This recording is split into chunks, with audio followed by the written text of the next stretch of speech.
Whether you want more innovation more easily, you are feeling burnt out or overwhelmed, or you simply know that something isn't quite the way you know it can be, you are not alone. I hear the same from leaders every day. On Uncommon Leadership, we explore aligning personal fulfillment with business success, creating authentic teams, and cultivating the resilience, adaptability, and ease necessary to move beyond simply surviving today's challenges into thriving. I'm Michael Hunter, and today we'll uncover fresh insights into what it means to lead in today's world. Joining me today is Stephen Snyder. Stephen lives in the Dallas-Fort Worth area. He's a husband, father of two girls, and in his words, washed up former college baseball player. He's been working within the insurance and employee benefits arena for 16 plus years, taking everything he's learned about the healthcare system and helping all the rest of us better understand and navigate it for ourselves and the people we care about. Whether that's family, friends, and especially employees. Welcome, Stephen. Thanks, Michael. Thanks for having me on. I am excited for this conversation today. Yeah, likewise. I appreciate you reaching out, and I'm excited to see where this conversation leads. I pulled you out from what I saw on your LinkedIn and in your profile, and then the pre-mate conversation we had me even more excited.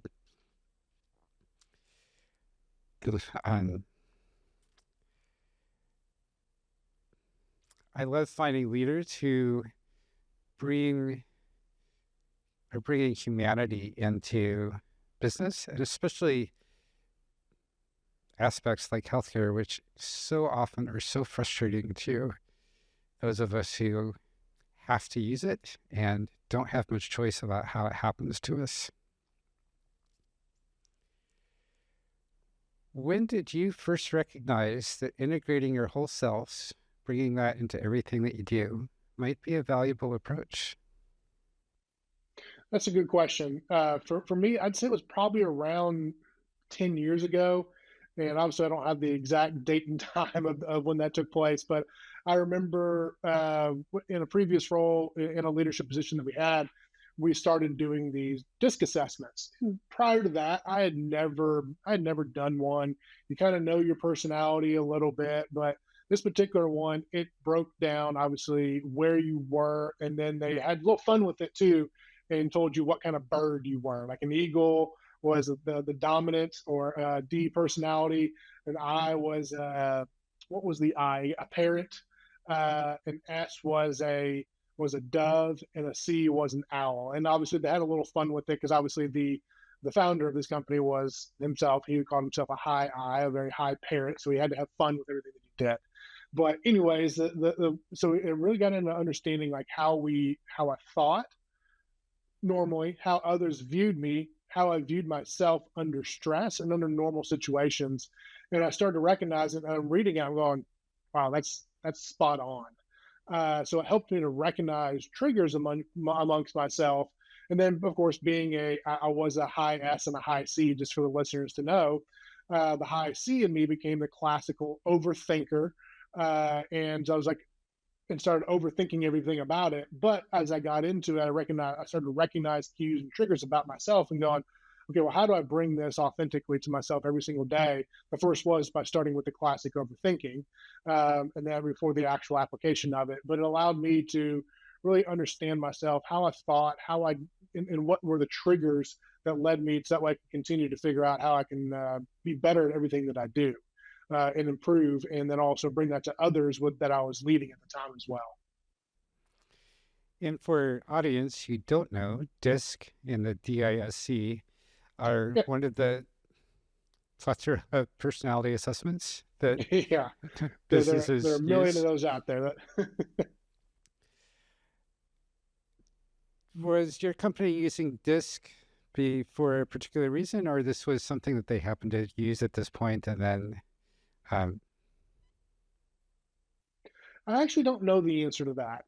I just know that where I was living in Kentucky at the time, and the company was segmented in each of their own individual markets. And the Kentucky market had implemented it. I think it had been rolled out company wide, but it was just one that we were kind of on the forefront of doing such an in-depth analysis with it from one of the actual founders coming in and leading an all-day workshop within it that was preceded by us answering I can't remember how many questions. It seemed like it was probably 1,000 questions. I'm sure it was only 20, 25 questions of answering like this most describes you, this least describes you, all of those things that whenever you do kind of any kind of personality assessment, they're trying to figure out where it is. But I just thought that it was interesting because I think they're rolling it out to a leadership team first, and I think it was more for us as a leadership team to be able to one, know ourselves so we can best lead, but two, be able to know our own people so we can pull the best out of them also, while still being able to drive more sales at the same time. Uh, so I think it was us trying to look into buying cues and things like that. But what I got most out of it was, knowing myself, but then also knowing those that were under my leadership, and then the sales was later because obviously those things mattered. But it was about how do we get the best out of ourselves and out of our teams. In however much detail you're comfortable relating, what are some of the triggers that this assessment helped you understand about yourself, and what changes did that drive in the way you approached your work and the people you worked with? So I think sometimes it allowed for a couple things, and that I don't always love confrontation. But so sometimes when it comes up with something that may be confrontational, I may need to, and I know that it may be confrontational, like knowing I need to have that difficult conversation, going ahead and bringing out that difficult part of the conversation up front, so that way I can go and get it out of the way. Because otherwise, I'm gonna overthink it. I'm gonna put it off for hours, maybe even a day, and then at the end of it, that conversation lasted what, maybe 5 minutes, and it was never as bad as I thought it was going to be. Uh, or even just in situations where maybe you're trying something new, you do overthink it, something like that. You overthink it, or you put yourself in a stressor situation where this was what was I thought was interesting as well, is that I was a high S and a high C, but underneath, like when it came into a stress, my high C, I became a high D at the same time. I would argue with myself about why I just needed to go. Like most high Ds are doing, just hey, get straight to it. But the C would be telling me, well, no, you need more information. So I think that was one of the things that recognized too, that when I was under stress, I became kind of argumentative with myself. But then recognizing too, same thing, the pulling out the aspects of how I work best, and then putting in processes to allow me to fall back on instead of just always trying to wing it at the same time.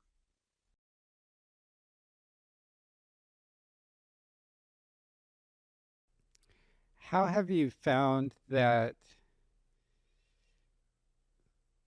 where you self-assessed back then has evolved over time? If you look at yourself, if you were to take the assessment again now, how close to what your results were there do you feel you would be now? That's interesting. The one that was the lowest for me was the I, and being the interactive, essentially being the extrovert. I've always found myself being on that introverted extroverted line, but I think it's because when I was around people that I was comfortable with, the extroverted side maybe showed up a little bit more.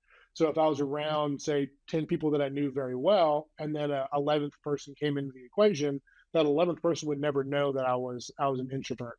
So I think that is probably the if I were to do it again, I think maybe the I would show up more. And I notice this more when I go to events such as like networking or things like that, to where you really do have to put yourself out there a little bit.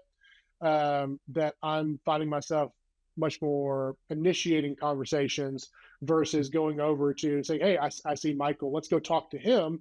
I see him 3 times a week, but let's talk to him at a networking event when I need to go meet new people.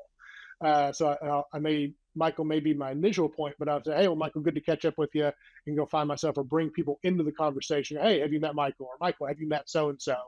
And really finding myself to being in a situation that I think my extroverted side maybe came out a little bit more, um, and showing off a little bit more, you know, quote unquote, like a better way of saying it, kind of personality from that standpoint. So not you're not feeling uncomfortable going to an event. I may sit in the car for a moment before I get in, just kind of compose myself, but I'm still going in and feeling much more comfortable in those scenarios. So I think it's more like those social settings where I was never socially awkward, but it was I just didn't necessarily want to, maybe didn't always want to be in a social setting because being a much more naturally introverted person, it was, that wasn't the most comfortable place for me to be. So social settings, I think, are probably where that's probably changed more. And I find myself being much more comfortable in those scenarios. What has helped you gain that comfortableness? I think it was more or less just the doing it over and over again. I moved to it's kind of backstory for individuals listening. I moved to Dallas Fort Worth in November of 2020, and basically knew nobody here. So I was having to rebuild a whole new network of people, business, you name it. I had to go find something new. So having continually going to those networking events or other social settings, I think constantly put me in that uncomfortable. So I think it was more or less just embracing the fact that, hey, look, I'm gonna have if I'm gonna get anything, if I'm gonna improve or find anything different, I'm gonna have to just get uncomfortable with these scenarios and just gotten a little bit more comfortable being uncomfortable. So I think but it's also allowed what I feel is my natural personality to come out. It's just more on the forefront than on I guess, in the back burner. What helped you get through that uncomfortableness to long enough that you could start being comfortable both with the uncomfortableness and with, oh, it sounds like you were seeding more into where you naturally are versus where you had been for whatever reason. I think it was as I gained more interactions with people and going to these different kinds of events or whatever it may be, that I noticed that everyone else kind of felt the same. So it allowed me to feel comfortable knowing that everybody else felt a little uncomfortable also, as maybe hopefully it doesn't sound sick, but that other people felt that way also. But that was kind of the case. Is that I saw that was it, and I recognized that I wasn't the only person, but also just saw interactions that others were having as well. Is that we all felt uncomfortable, but at the same time, though, everyone was just doing it anyways, and we all kind of had the expectation, hey, I'm here to meet somebody, whether it be just a business acquaintance, a new person, whatever it was. I think that gave me a little bit comfort as well, is that we're all there trying to accomplish the same thing. We weren't selling anything. Nobody was there selling anything, because I think that's where networking kind of gets a bad rap, is that you're there, you're networking and you're trying to sell something, someone's trying to sell you something. But I thought that wasn't the case. Everyone was just there just trying to meet somebody new, and it was just trying to draw a conversation. And then reality, hey, we're just meeting new people and introducing yourself to a couple new people that night, and not looking at it as, okay, I'm walking into a room, say 300 people, and then I have to figure out how to navigate 300 people. It was just figuring out, okay, I just need to navigate meeting a couple people initially, introducing myself, getting it out of the way, maybe seeing you at the bar, or we walked in together and saying, hey, I'm Steven, what's your name? And then letting the conversation go from there. That insight that everyone else was just as uncomfortable as you were sounds like it was really key to letting yourself engage with the situation and with your emotions about being there. What helps you recognize that that's what was going on with everybody, that they were right there with you? That's a good question. I think it might have been more just as I became most comfortable, or a little bit more comfortable, I started noticing people doing some of the trends that I would do, maybe kind of going in, standing next to the bar or standing off into the side, and recognizing that you'd find those in multiple corners of the room, that there were some people doing that, or checking their phone. Well, hey, I just got a text message. You probably didn't, but because I wasn't getting them, but I just had to check the phone because it had to make you look like that you were doing something. So you weren't standing out, but in reality, that person we kind of were standing out in a sense of I can tell this person may or may not feel comfortable being here.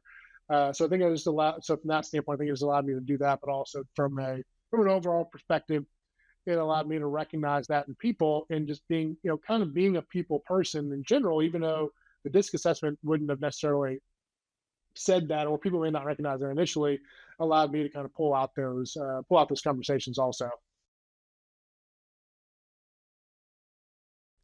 I'm going to take a wild guess and say that your ability to empathize with the others at these networking events is a big reason you are so successful at helping people navigate healthcare systems. Because there you also that you are also putting yourself into their shoes and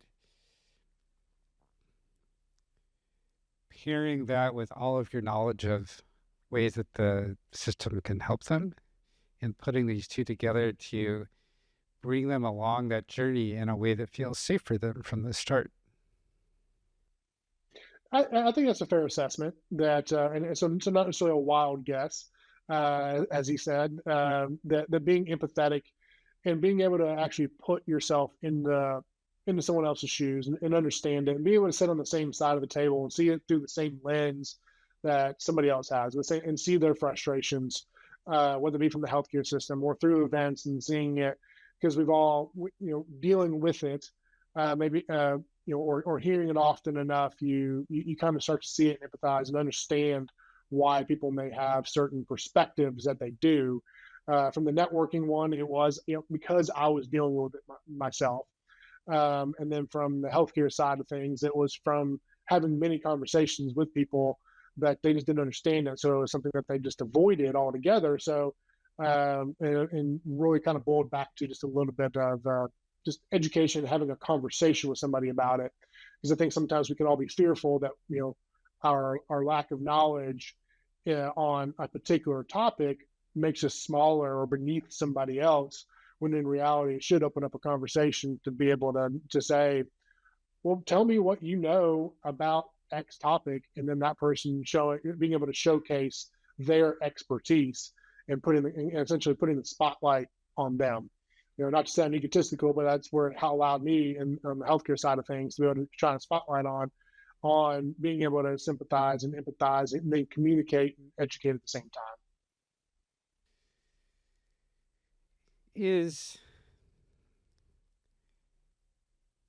your aptitude with empathy to really get into the frame of reference for the person or people you're speaking with, is that an important aspect of how you build cultures where your people and the people you're working with feel safe and empowered to bring their unique talents into everything that they do? Absolutely. We have to, in the business world or whatever it is, we have to think of everybody as people, because that's what they are. They're people. I think oftentimes we look at things as being, especially in the business world, we look at things as being kind of a cog or just a barrier. But in reality, we're all people. There was recently it's been 6 months or so ago, for those that are TikTok followers. It was a TikTok trend of people talking about, like, this is who they think they're emailing, but then it slashes into a new video, and it shows like this is the person you're actually emailing. And it was, while funny as a trend, to start, you think about it a little bit too, going, yeah, everyone kind of has these same challenges and issues, but here's who they are really on a personal level. And I think that's what we have to kind of bring that out, is we have to get to know people on a personal level and actually try to build a relationship with them, because that's what's important. It's the whole, getting to know, the whole sales aspect of things. People buy from people that know, like, and they trust. But then it's also the people don't know how much you know until you show how much you care. So it kind of goes into both aspects of things. It goes back to getting to know people as people, and really understanding them and their story, because that's important to them, and I want to know about it. Yes, transforming the person you're talking with from an abstract person to a very specific, unique, particular instantiation of all the factors that you're recognizing or identifying with in that person. It's not just that they're a person. It's not that they are a Irish American engineer who plays hockey at night and has a daughter who's into thrash metal. It's that you're talking with Malachi Johnson, whose daughter is Samantha, and they have a cat, Tabitha. And all of those details I've highlighted, engaging all of those unique aspects that make Stephen, Michael, Malachi. Mhm. Yeah, absolutely. And getting to know them and helping to know what makes them tick as well. We all have some challenges. We all have different stressors, and we all have different ways on how we deal with some of those at the same time. So I think that's knowing each of those allows us to be able to kind of allow people to be authentic and be able to work through problems or challenges better because we understand people as people, and so we can try to help navigate that at the same time. In a business context where we, on top of getting to know the person, we also are need their help with a problem. We are trying to explain, we want to get to a point where we can explain how the challenges they're facing we might be able to help with. We want to do the thing that we do that helps us help them to help our company make business. How do you balance those two aspects? And how do you know at each point in time what that right balance is? Yeah, that is a challenge, and sometimes in leadership roles, sometimes we can be always wanting to solve the problem for somebody. So I think sometimes it helps us to get in their frame of reference as well by just by asking, well, hey, Michael, what is it that you've tried, and what was the result of it? So that way we can see, what their thought processes were, and how they work through problems and challenges as well. Or is there something that you've thought about that maybe you haven't tried? So it allows us to kind of get in their mind a little bit and see what they've tried, maybe where their frame of reference is as well. But I think the biggest thing is just being open to having the conversations with people. And what I mean by that is showing that we're open and saying that someone can come if we say that someone can ask us a question, that it's being like my fifth grade teacher and saying, hey, there's no such thing as a stupid question. There are no dumb questions. The only one that's dumb is the one that's not asked. Because if you have that question, I promise you somebody else has the same question. So if we can help to kind of bring it out, and then it shows and then if they do come up with this, we'll say, hey, here's what I've tried, or here's what I was thinking, but I'm not sure how to start it. We can figure out how people best learn through implementation also. Yes, trying and implementing things is usually the best way of learning and making mistakes, but at the same time, some people may just see it differently. And here's what I mean is I'll use myself as an example. I'm a watch then do kind of learner. So if I were coming to you with something, I'd say, hey, Michael, do you mind showing me? Even if you screwed it up, I'm going to appreciate the fact that you did that, but I'm also going to see too that, okay, I don't have to be perfect with that because again, I can be the classic overthinker, and that it may need to be a perfectionist. So when I see you mess it up, I go, okay, he's still here. I can do this too, and then working myself through it, or just maybe taking that person that may be that dominant type A, that more of that type A personality that I'm not necessarily, and seeing them work through a problem or challenge and with the confidence that they have, and then being able to mirror that. Because I think that is something that different personality types have the ability to do, and sometimes you have to understand what other people's personality types are. Do they mirror things as well? And I know that's one thing that I've done well. So again, just using myself personally, is that I can mirror people pretty well. So if I can see someone else do something with strength and confidence, I can follow that. But also knowing too, some people may just need to be, okay, I just need to try this 5 times and come back to you and tell you what the results were. Okay, good. Sometimes that's what we need. You need those as well. But others might need a, hey, I need to see this a couple times before I really feel good with it. But then still coming back to, hey, you got to at least give it a shot. After we've done it 3 or 4 times, now you give it a shot, because nothing's ever going to be perfect.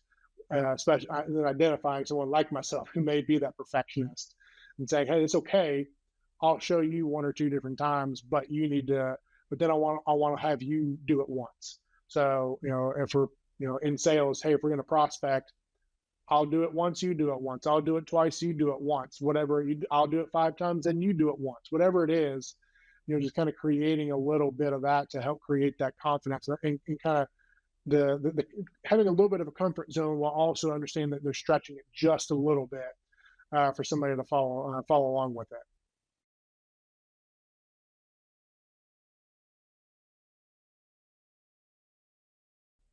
So, would it be fair to say that the best way to move the business forward is to build the relationship? And the best way to build any relationship is to engage the individual.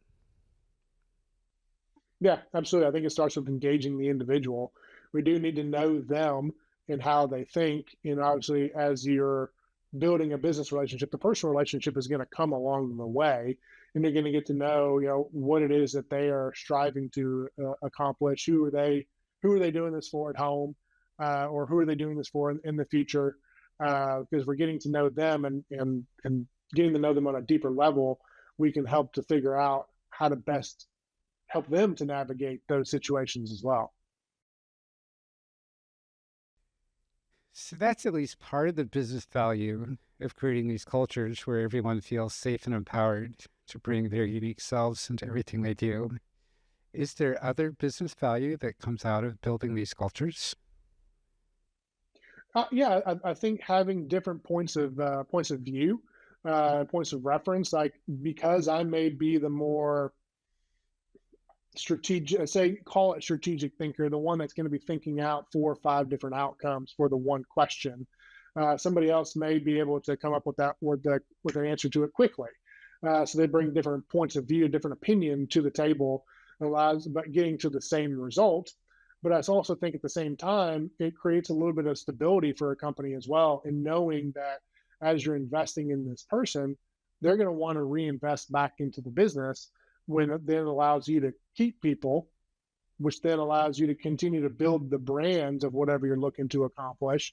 Brand awareness, recognition, but then also allows to bring in new people on top of that as well. So it kind of creates a little bit of a, not lack of a better way of saying, a rinse and repeat, but you are trying to create that, you know, a system where people are able to do it continually. So then that way you're able to put someone in and everyone just continues to be able to build on top of one another, and they feel comfortable and empowered to have that conversation, being able to bring in an opinion or a different idea to the equation that somebody else may not have thought about before. So, in some ways, what I'm hearing you say is that whether the person is an employee or a customer or potential customer doesn't make a difference. The approach to take with that person and the business value that comes out of this is exactly the same across both. Get to know the individual, build that one-on-one relationship with that particular individual. And from that comes all the other things we want from a business relationship, whether that's as an employee or as a client. Yeah, I think so. And from our own unique perspectives as well, it allows us to be more comfortable in the conversations as well. Because I think, especially in sales, we can be, very head down, focus on certain things, and and can stress our own selves out. But in reality, if we're just trying to have a conversation with somebody and be genuine about it, then you're actually going to be able to be able to pull out conversation from somebody, especially in those sales conversations where somebody may not necessarily they understand that's the sales conversation. They're not necessarily wanting to be there, but if you're showing genuine curiosity and asking genuine questions to somebody, it's going to show through, and someone's going to feel comfortable answering questions and carrying on a conversation with somebody. Whereas if you're just feeling like you're asking a question just for the sake of asking the question, you're going to be able to notice that an actual conversation is taking place. So I think it's that it's being authentic in what we're doing from that conversation standpoint, but also showing unique and true curiosity in the person that we're interacting with. And kind of every conversation is a sales conversation. It's in every Yeah, to a conversation. degree. In every conversation, at least one of the people involved is asking at least one of the other people involved to give them something back.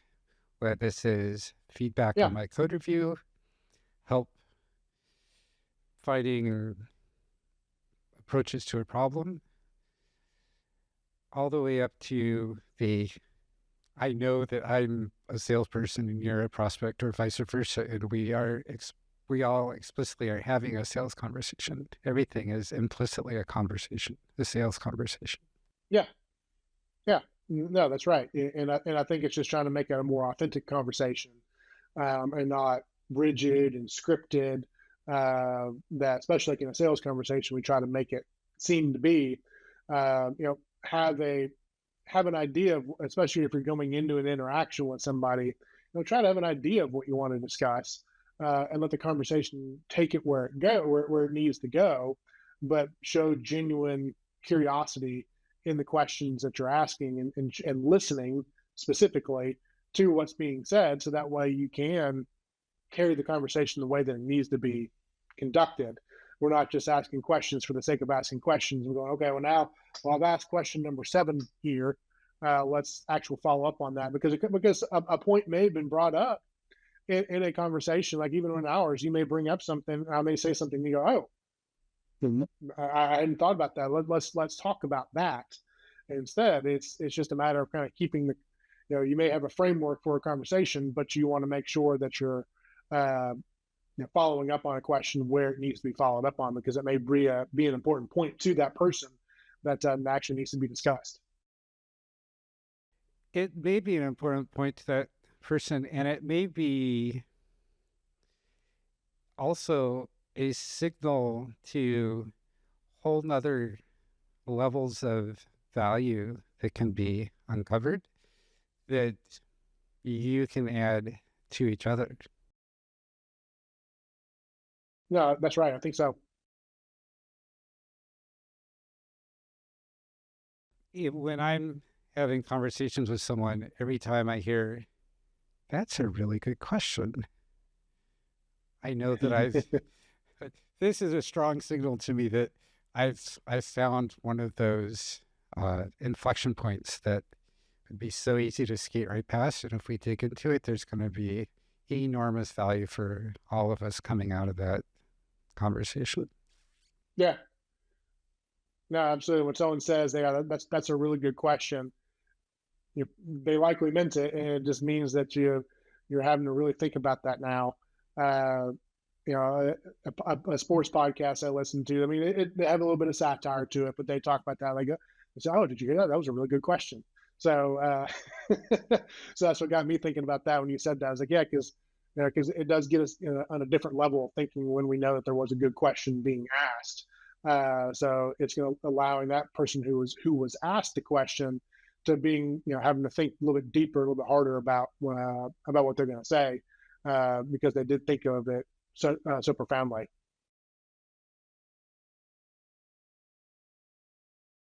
So with all of this conversation and business value that's coming out of this.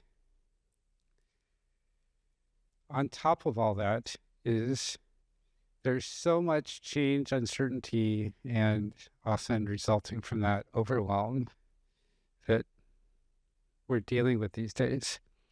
How do you help the people that you're working with, whether that's teammates, customers, prospective customers, find their way through all this and find a way that is safe for them? I think it's just knowing from the beginning that there's open lines of communication, um, and ultimately too as well knowing what the end goal or end objective is. Let's just say, let's just use a client conversation for example. If we know what their objective is to be achieving, say 3 to 5 years from now, I may ask that around their benefit program, because that's what I do. So tell me 3 to 5 years from now, if we're having the same conversation, what are we celebrating? What did we accomplish over the last 3 to 5 years? But they may also they may jump into something that's happening in their business. So I think it's knowing and kind of keeping that open line of communication. So everything that we're doing is being intentional, moving it towards whatever the end goal is. And same thing if you're someone in under your leadership, what is it they're wanting to accomplish? If it's a revenue goal, is it a uh, or why is it the revenue goal? Is it because they want to buy a house or whatever it is? Like kind of understanding like what are we all working towards? I think is kind of going back to that, remembering that part of the conversation. And that again, it goes back to the open communication, but also to the knowing of people. So that way, when there are stressors, when there are things that are happening, just saying, hey, here's what that process looked like. Here's kind of what we had talked about before. Here's ultimately where you were trying to move towards, and then saying, is it moving us closer or further away from that? But I think it starts with knowing, kind of Stephen Covey aspect of keeping the end in mind, but also just knowing that it's keeping open communication, so that way you can work through problems, challenges, and having solutions for everything. For people who are who've been here, been enjoying this conversation, want to start, want to open that conversation with someone, not sure how to get started, how can they? What are some first steps they can take? I think if you're a classic overthinker like me, so I'll start with people like myself, is jot down a few different things of what you're hoping to, or kind of same thing, like what are you hoping to accomplish? What are maybe a couple of the challenges that you're dealing with, and what are you wanting to get out of it? So so not having it scripted, but at least has you a frame of conversation to know what you're wanting to accomplish within that conversation, and then two, just remembering someone else may be afraid to have that conversation as well, but just bring it to the forefront. Nothing can get fixed or solved for if we don't know what the problem is. So if you're having a problem and no one else knows what it is, again, same thing. I can be guilty of being the person that doesn't ask for help. So sometimes my own advice is, for myself. My advice for others is sometimes for my own self is just just make sure to bring it up. It's not the end of the world to bring up the conversation, but just knowing how you can work yourself through it as well. But kind of reestablishing and expectations as well when it comes to conversations like that. Keeping regular communication. If it's with a boss, whether it be a weekly conversation, a monthly conversation, just have something scheduled. But then allowing each person to come to the table with certain topics that they feel like they need to be discussed, unless they're kind of those quote unquote on fire issues. If they're on fire, they need to be brought before a monthly meeting. But just having keeping that open dialogue and just saying, hey, this is what we can talk about these different problems, challenges, and here are some solutions that we can work through. So I think it just starts with knowing what we want to talk about, kind of jotting some of those things down, and then being able to, and then just bringing up the conversation. create a draft agenda. Remember that the other people in the conversation have agenda as well that may conflict with yours. And then it comes back to come in, approach them as an individual and have that one-on-one sometimes connection, and focus on following the conversation where it wants to go and trusting that the outcomes you hope come out of that will come out in the right ways. Yeah, absolutely.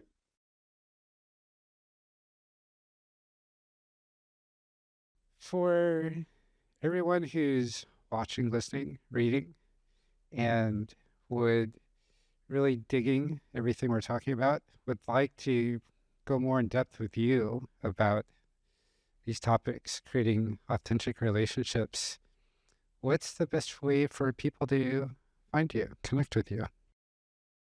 Yeah, they can find me on LinkedIn.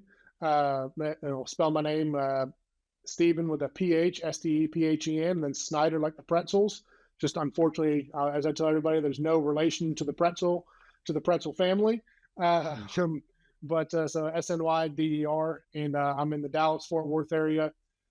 So you should be able to find me there. Like Michael said, in my profile, I say that I'm a washed up former college athlete. So that's right there in my headline. So when you find that person, that's me. That's great. And I'll have a link to that in the show notes. And then you have the YouTube channel as well. What do you talk about there? Yeah, I do. Mostly, it is an education channel for business leaders on insurance topics. So it may not be for everybody who's listening to this, unless you are one of those like, hey, I don't know how to do something with insurance. What is this term? What is that term?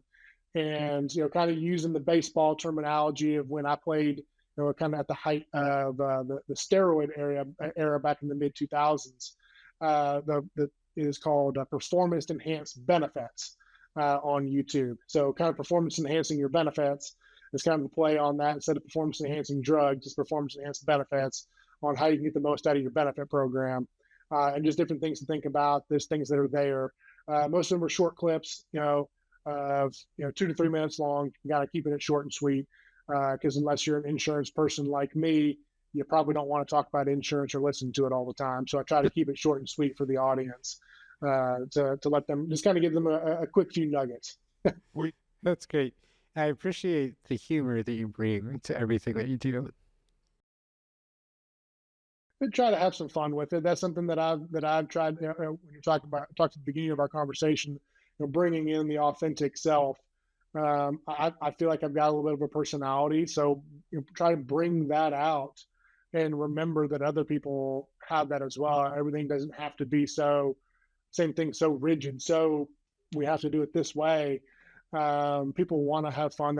You want to bring certain things to life and try to bring some humor around the situation that's going on in whatever particular area. I agree. Everyone has a personality. Some of us have learned how to let it shine more than others have.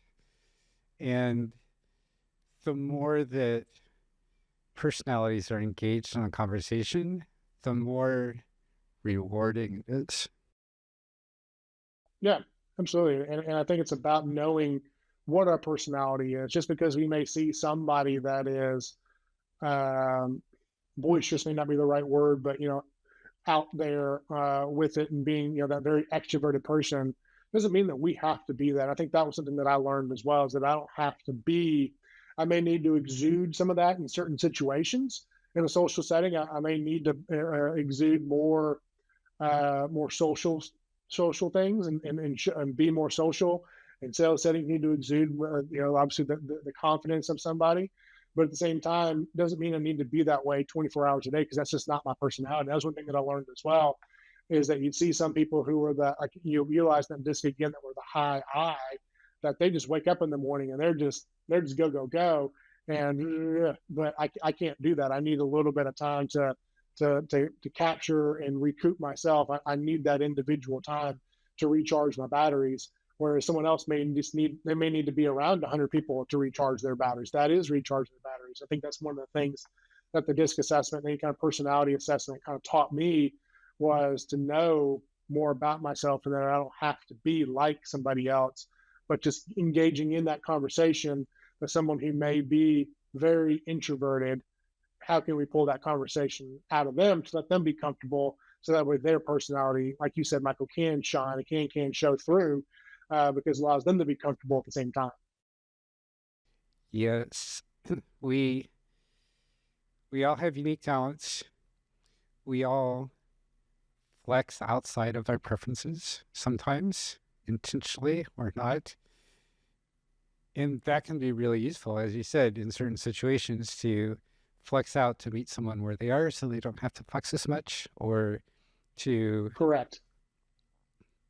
present a certain frame, as you said, like when you show up in the social situations as more of a outgoing person than you might be naturally.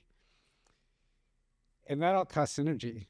So the more we can be aware of where our preferences are, and then intentionally aware of when we're flexing out of them, then we can also recharge, as you said, to compensate for that so that we can sustain this long term rather than give, and then be drained and have nothing to give anyone until we find a way to Correct. recharge it all. Yeah, absolutely. I think it's knowing our personality and where we gain our energy at the same time.